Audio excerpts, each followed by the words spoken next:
Genesis chapter 19, verses 1 to 24. The two angels arrived at Sodom in the evening, and Lot was sitting in the gateway of the city.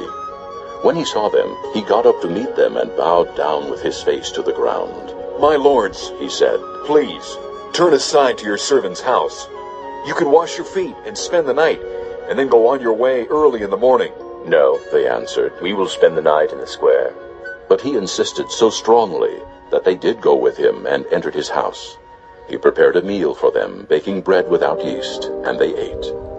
Before they had gone to bed, all the men from every part of the city of Sodom, both young and old, surrounded the house. They called to Lot. "Where are the men who came to you tonight? Bring them out to us so that we can have sex with them." Lot went outside to meet them and shut the door behind him and said, "No, my friends, don't do this wicked thing. Look, I have 2 daughters who have never slept with a man. Let me bring them out to you, and you can do what you like with them.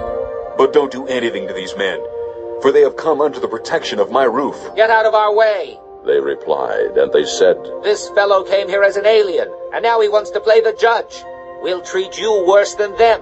They kept bringing pressure on Lot and moved forward to break down the door. But the men inside reached out and pulled Lot back into the house and shut the door. Then they struck the men who were at the door of the house, young and old, with blindness, so that they could not find the door. The 2 men said to Lot, "Do you have anyone else here, sons-in-law, sons or daughters, or anyone else in this city who belongs to you? Get them out of here, because we are going to destroy this place. The outcry to the Lord against its people is so great that he has sent us to destroy it." So Lot went out and spoke to his sons-in-law, who were pledged to marry his daughters. He said, "Hurry and get out of this place, because the Lord is about to destroy the city." But his sons-in-law thought he was joking.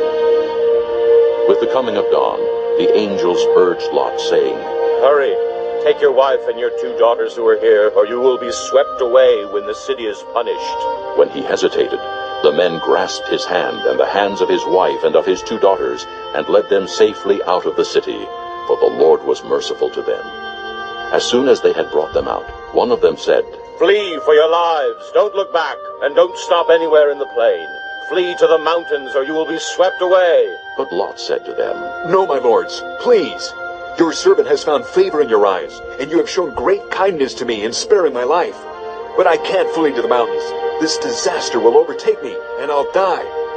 Look, here is a town near enough to run to, and it is small. Let me flee to it. It is very small, isn't it? Then my life will be spared." He said to him, "Very well. I will grant this request too.